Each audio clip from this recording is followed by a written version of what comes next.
जय हिंद दोस्तों, welcome to our channel UPSC to the point. आज हम एनालिसिस करेंगे इंडियन एक्सप्रेस 21 दिसंबर 2022 न्यूज़पेपर का।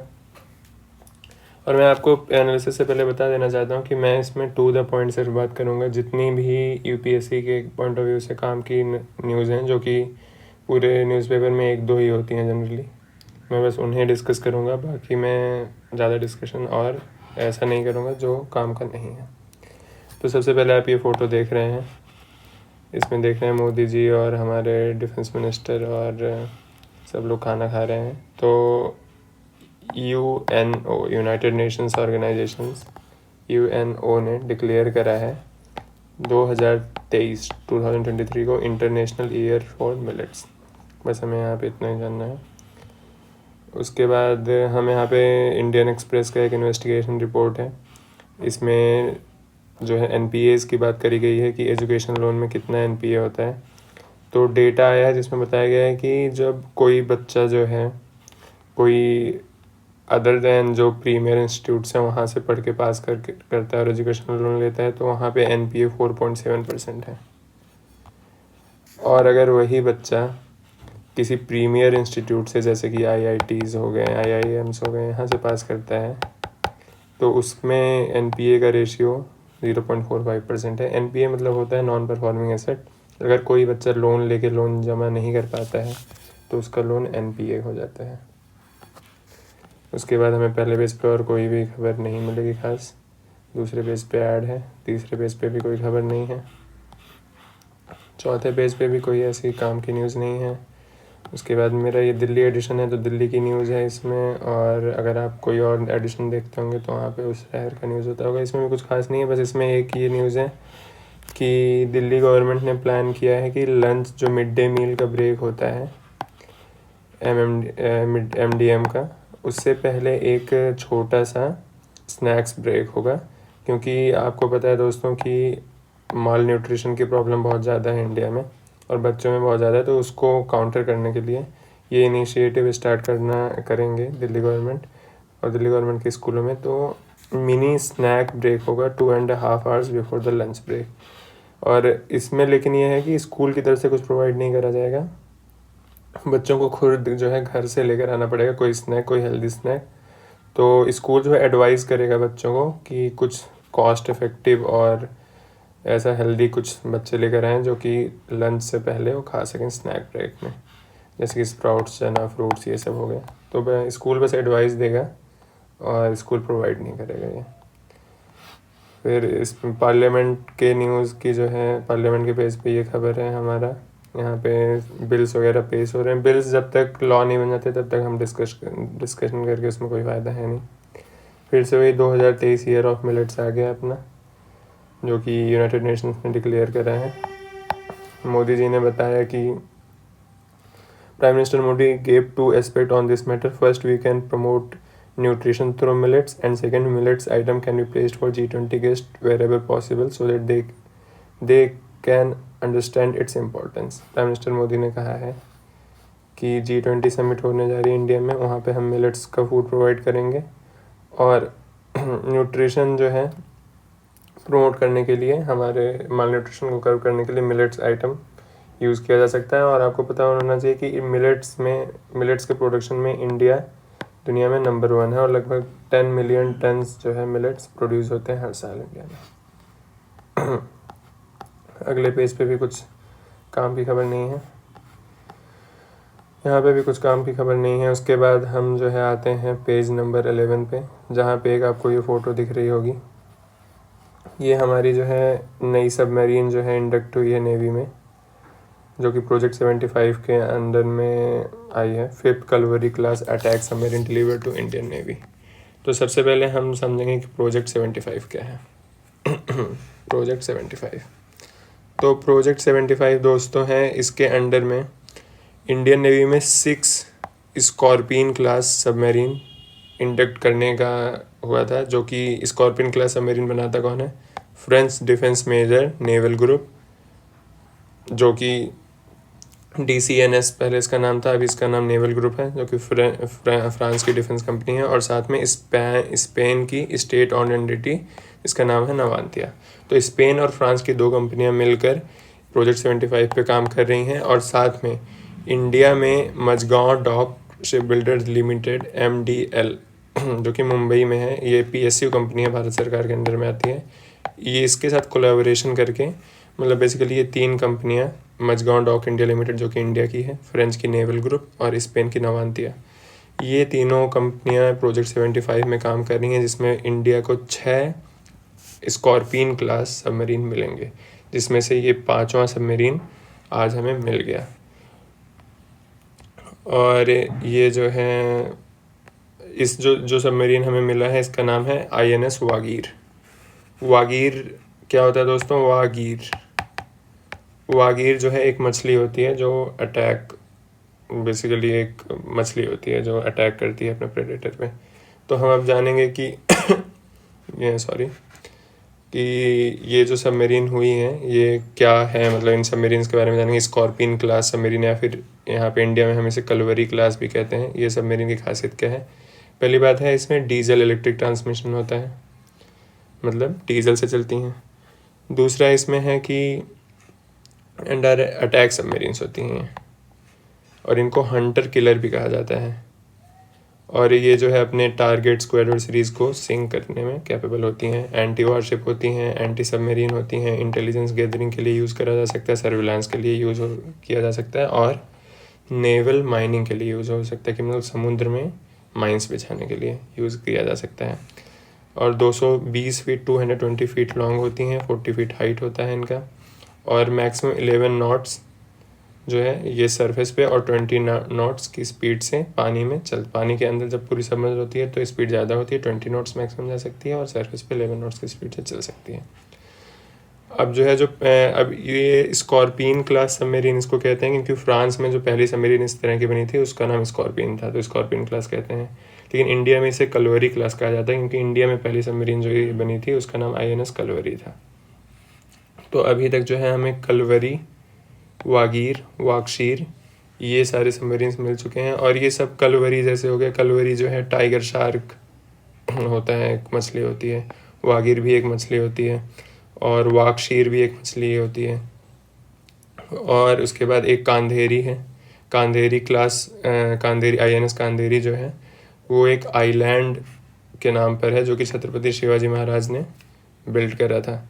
और एक INS करांज है, और ये जो है जो कांधेरी है महाराष्ट्र में है, महाराष्ट्र में ये आइलैंड है। ये हिस्ट्री और आर्ट एंड कल्चर के पर्सपेक्टिव से भी इम्पोर्टेंट है। तो छत्रपति शिवाजी महाराज ने इसे बिल्ड करा था। उसके बाद INS करांज है, INS करांज भी एक आइलैंड है मुंबई की कोस्ट पे। ये खबर हो गया दोस्तों, बाकी स्पेस पे कुछ भी नहीं है। वर्ल्ड की न्यूज़ है, वर्ल्ड की न्यूज़ में कुछ नहीं है। बाकी आप लोगों को पता ही है कि वार वगैरह चल रहा है, कोविड चाइना में राइज हो रहा है, तो ये सब तो दोस्तों चलता रहता है। इसमें कुछ ऐसा UPSC के पॉइंट ऑफ व्यू से काम का नहीं है। तो और कुछ नहीं है। अब एक इसमें ये खबर थी, ये फ़ोटो आपको इमेज दिख रही होगी, ये हनुक्का फेस्टिवल होता है, जो कि ज्यूज़ का फेस्टिवल है। और ये जो फ़ोटो में आपको दिख रहा है इसको कहते हैं मेनोरा। तो ये मेनोरा जो है बहुत साल पुराना, 90 ईयर्स ओल्ड है, जब जर्मनी में जो है हिटलर था, और उस टाइम इस मेनोरा, मतलब 90 ईयर ओल्ड, उससे पहले का ये, लेकिन उस टाइम इसको यूज़ करा जाता था, लाइट किया जाता था। और ये डिफाइंस को, मतलब इतना ज्यूज़ के साथ गलत बर्ताव हो रहा था, फिर भी लोग अपने फेस्टिवल को सेलिब्रेट करते थे। तो इसका सिम्बलाइज एक सिम्बॉलिक है। बस आपको याद रखना है, हनुक्का फेस्टिवल जो है ज्यूज़ का फेस्टिवल है, बस। उसके बाद दोस्तों एक्सप्लेन्ड पेज जो है इंडियन एक्सप्रेस में बहुत ही इंपॉर्टेंट होता है। इसमें मुझे ज़्यादा कुछ आज काम का लगा नहीं, बस एक ये जो है बायोडाइवर्सिटी कमिटमेंट, ये आर्टिकल है जो कि एनवायरनमेंट और GS3 का पार्ट है, एनवायरनमेंट से। तो इसमें अमिताभ सिन्हा जी जो है बता रहे हैं कि मॉन्ट्रियल कहाँ पे है दोस्तों? कनाडा में। मॉन्ट्रियल में एक जो है बहुत ही इम्पोर्टेंट कन्वेंशन हुआ, इसका नाम है convention on biological diversity CBD। ये 1993 का एग्रीमेंट था, कन्वेंशन ऑन बायोलॉजिकल डाइवर्सिटी, जिसमें हर 2 साल पे जो इसकी जो कंट्रीज़ हैं इस कन्वेंशन के अंदर, वो हर 2 साल पे मीट करती हैं और biodiversity world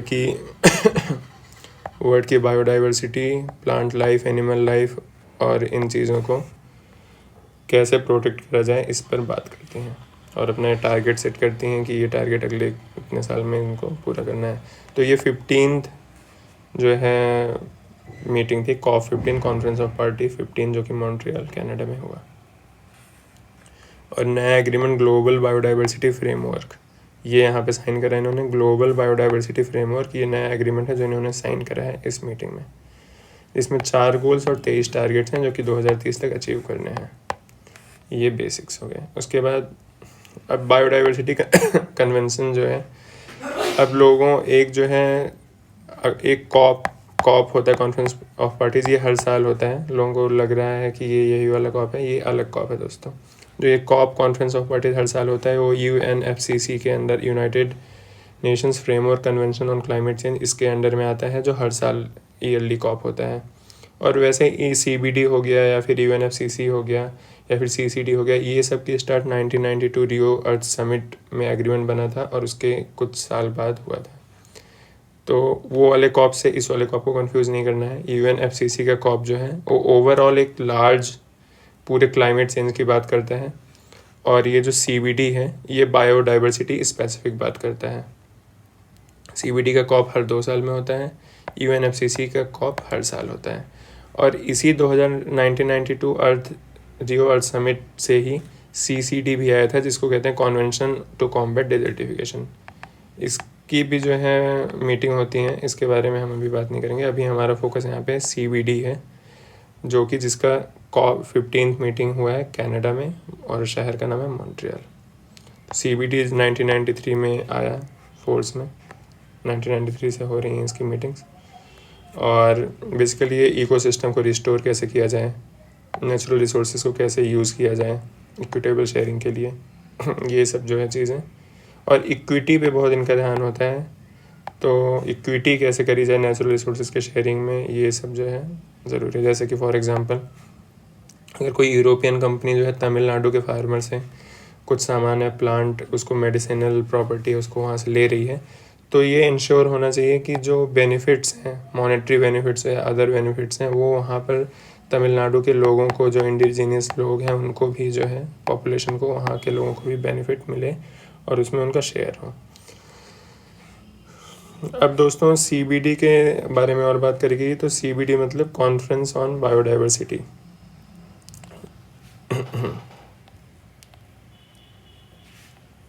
convention on biological diversity. तो कन्वेंशन ऑन बायोडाइवर्सिटी में जो है कार्टेजेना और नागोया, ये 2 प्रोटोकॉल हैं, कार्टेजेना प्रोटोकॉल और नागोया प्रोटोकॉल, जिन्हें कार्टेजेना प्रोटोकॉल को 2003 में साइन किया गया था, नागोया प्रोटोकॉल को 2014 में साइन करा गया था। अब सबसे पहले हम जानेंगे कार्टेजेना प्रोटोकॉल को में है क्या। कार्टेजेना प्रोटोकॉल 2003 को साइन किया गया था और इसमें बायोडाइवर्सिटी को प्रोटेक्ट करने की बात करी गई है जेनेटिकली मॉडिफाइड ऑर्गेनिज्म या जेनेटिकली मॉडिफाइड क्रॉप से।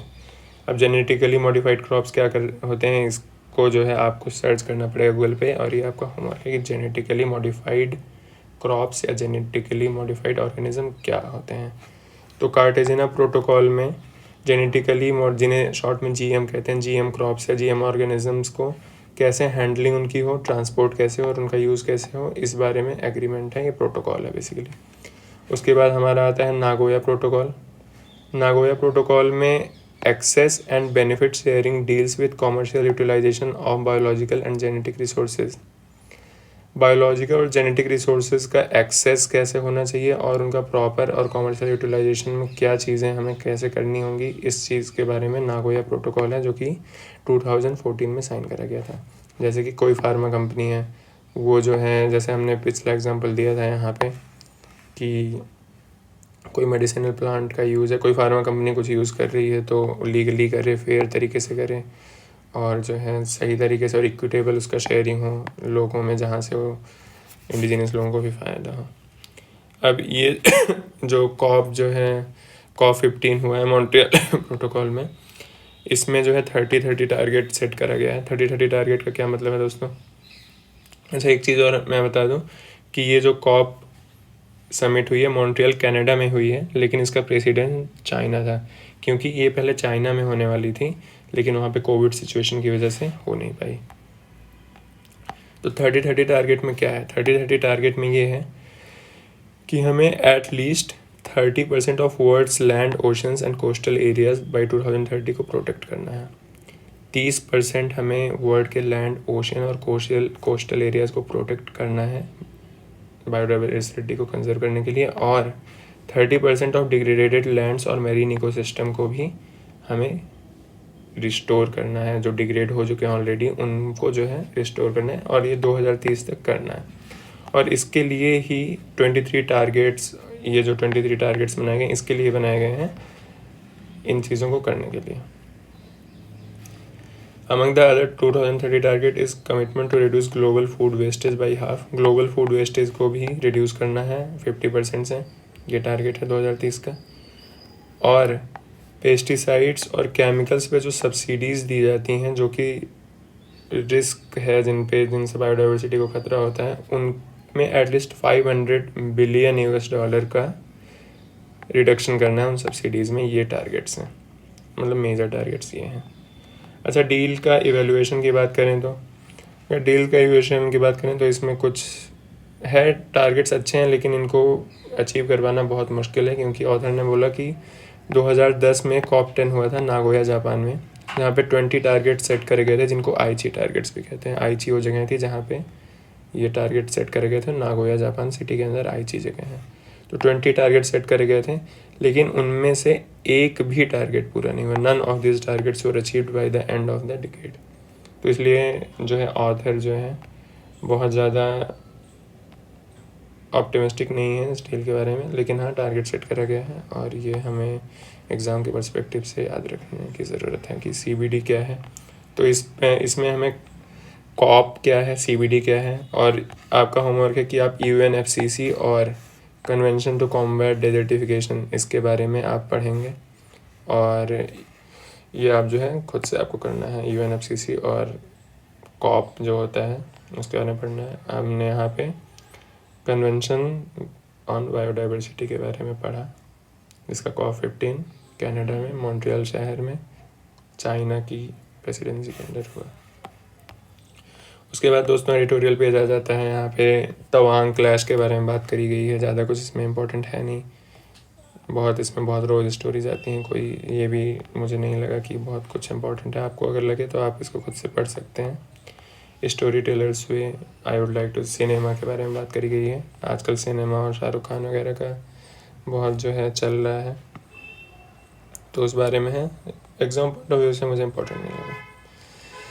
उसके बाद ये जो है फिरोज़ वरुण गांधी जो MP हैं और राहुल गांधी जी के भाई साहब हैं, इन्होंने जुडिशरी पे आर्टिकल लिखा है कि कैसे जो है जजेस के अपॉइंटमेंट वगैरह के बारे में बात करी जा रही है। आजकल ये बहुत न्यूज़ में चल रहा है। तो जजेस का अपॉइंटमेंट का क्या प्रोसीजर, आपका होमवर्क किया है कि आपको जजेस के अपॉइंटमेंट का प्रोसीजर और कॉन्स्टिट्यूशन में क्या प्रोविज़न है, एक्चुअल में क्या प्रोविज़न होता है, और उससे रिलेटेड सुप्रीम कोर्ट के जजमेंट्स हैं, उसके बारे में आपको पहले होमवर्क करके आइए, फिर आपको ये आर्टिकल समझ आएगा। वैसे ज़्यादा ऐसा कुछ इम्पोर्टेंट है नहीं इसमें। ऋतु प्रिया जी बोल रही हैं कि प्राइमरी हेल्थ केयर में फोकस हमें करना चाहिए, और इंडिया को G20 की प्रेसिडेंसी मिली है, तो हम जो है उसका यूज़ करके अफोर्डेबल और यूनिवर्सल हेल्थ केयर को प्रमोट करें।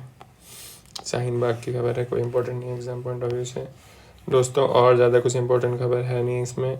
अब हम इकोनॉमी के बेस पे आ गए। इकोनॉमी में भी बस ज़्यादा कुछ इंपॉर्टेंट है नहीं। इसमें सेबी बोर्ड मीटिंग हुई है, जिसमें सेबी ने डिसाइड करा है कि जो शेयर बाईबैक्स स्टॉक मार्केट के थ्रू होता है उसको फेज़ आउट करेंगे। क्यों फेज़ आउट करेंगे, शेयर बाईबैक क्या होता है, ये आपको गूगल करना पड़ेगा। मैं आपको बेसिकली बता दे रहा हूँ ऐसे ही सिंपल वे में, कि कंपनियां जैसे फॉर एग्जांपल पेटीएम है, पेटीएम ने मार्केट में अपना IPO शेयर लॉन्च करा, उसको रिटेल इन्वेस्टर्स ने ख़रीदा। अब पेटीएम को अपना, जो पेटीएम के प्रमोटर्स हैं, जो कंपनी के ऑनर्स हैं, वो चाहते हैं कि उनकी हिस्सेदारी कंपनी में बढ़े।